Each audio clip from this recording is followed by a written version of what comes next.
জনতা party ৪৪ রাইমাবলী মণ্ডল কমিটির পক্ষ থেকে যে 1975 সনের যে 25শে জুন আজকের দিনে যে জরুরি অবস্থা জারি করছিল তৎকালীন কংগ্রেসের প্রধানমন্ত্রী ইন্দিরা গান্ধীর সময়, সেই সময়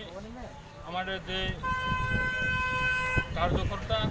সেই সময় LK আরবানি, আমাদের চরণ সিং,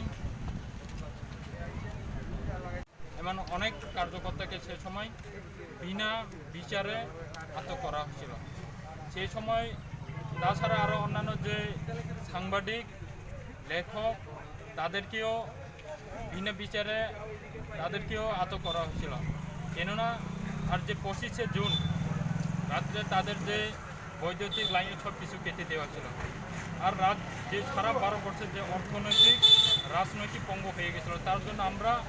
আজকের দিনটাকে আমরা যে কালো দিবস হিসেবে পালন